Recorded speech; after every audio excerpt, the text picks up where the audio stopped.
Hey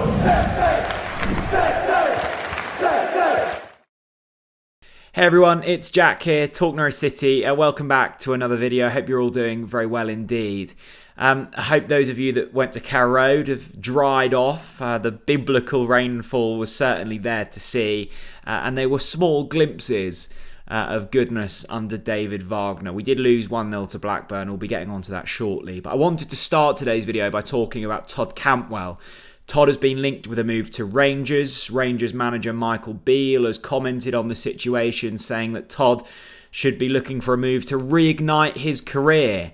I think we probably all saw this coming. Todd hasn't really featured too much this season, played just 8 times last season in the Premier League, and his career has somewhat stalled from the magic of 2018-19 and then 2019-2020 in the Premier League, where he really sort of burst onto the scene and was being linked with moves to top 6 clubs with a £25 million price tag on his head. This was a man at the very top of his game, and we thought the trajectory was only up from there, and unfortunately for differing reasons that hasn't really happened.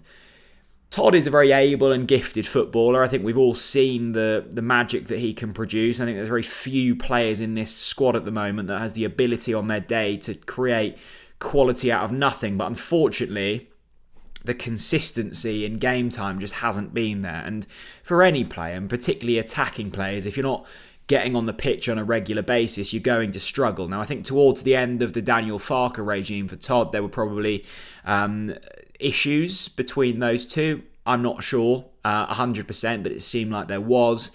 And then under Dean Smith, he simply just didn't get played too much. I don't think he was a Dean Smith type player. One would hope that under David Wagner, things might be different. We are crying out for some creativity in behind Teemu or Josh, whoever may be the centre forward. And you would hope that there may well be room. But this is the last season of Todd's contract. And Michael Beale is probably right when he says that he's looking for a move to reignite his career. Todd is a local boy. Norwich City is the only club he's been at in terms of permanently. Of course, he's had loan moves to Bournemouth and Fortuna Sittard, but Norwich City is the permanent residence, and it always has been for Todd Cantwell. Now, I think there is more than enough time for Todd to turn things around. I think if he starts to get game time under David Wagner, then we'll start to see glimpses of brilliance from Todd once again. It all depends whether Todd wants that and whether David Wagner thinks that Todd is capable of doing that. I don't think it's too controversial to say that the standard in the SPL isn't quite as good as the Premier League. It's probably about on par with the Championship. And if Todd were to go to Rangers, I'm sure he'd absolutely rip it up. It's a huge football club with the prospect of European football.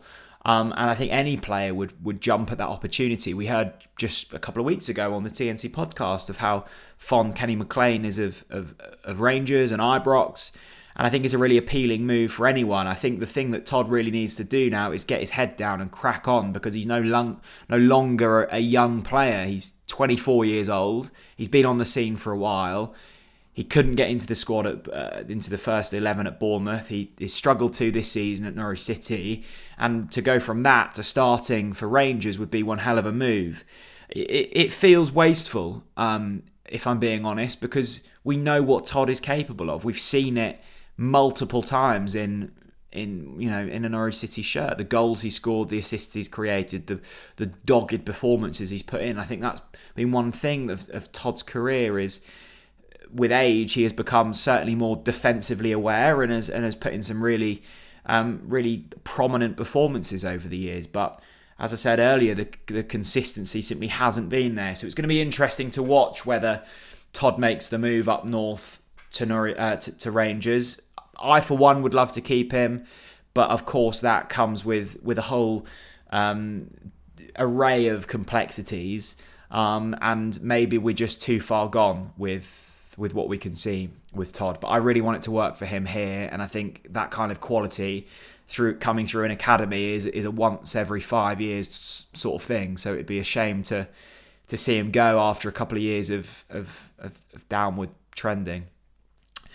Quickly touching on that Blackburn game then, I think there were moments of goodness for Norwich City. I mean, the fact that we had 24 shots on goal and 20 corners and still not scored is utterly remarkable. I can't remember the last time a team I've watched has had 20 corners and barely even threatened from any of them. I think we had a fluffed header from Daniel Sinani and a couple of met headers with no real conviction from Grant Hanley, but Norwich City have to work on attacking corners because they've been poor at them all season.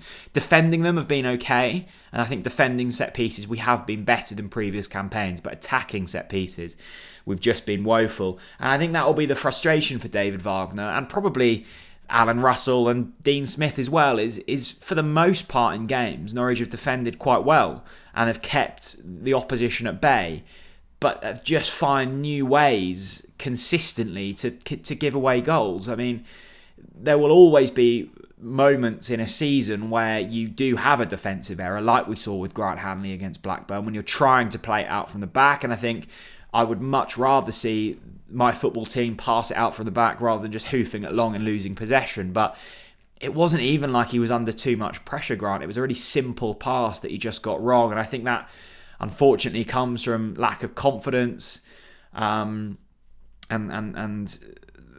hopefully those things will be ironed out. But certainly in terms of going forwards, Norwich look better. They had some really promising positions from wider areas. I think that's something we'll see a lot more of from David Wagner. He's looking to get Max Aarons and Dimi Anulis or Sam McCallum forwards, and the same with Onel Hernandez and Adam Eder or Josh Sargent, whoever's playing out wide. It's all about now converting chances, because we had more than enough opportunity to score 1, 2, 3, 4 goals yesterday and didn't convert. And to be honest, never really troubled the keeper on too many occasions. Look, he had probably one day on the training ground to get his ideology across. That's simply not enough. I think we'll have more of an idea when Norwich travel to Deepdale for their game against Preston this weekend. That's going to be a completely different setting. I think that will be a far more aerial battles and a bit more dogged than what we saw against Blackburn. But that might be what Norwich City need. What they do need is wins.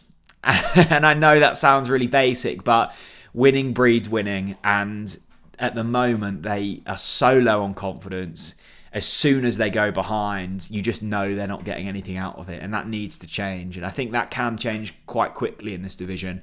One win turns into two turns into 4, and suddenly you're back in the top 6. So Wagner has a big job on his hands. Equally, he's got quality at his disposal. I think more quality than 95% of other championship managers do. So one would hope that things can turn around. Let me know what you guys think about Todd Cantwell. Would you like to see him remain at Norwich City, or do you think the time is up and maybe a move would be good? Let me know down in the comments section below. Thanks so much for watching, and I'll see you all again very soon. Bye bye.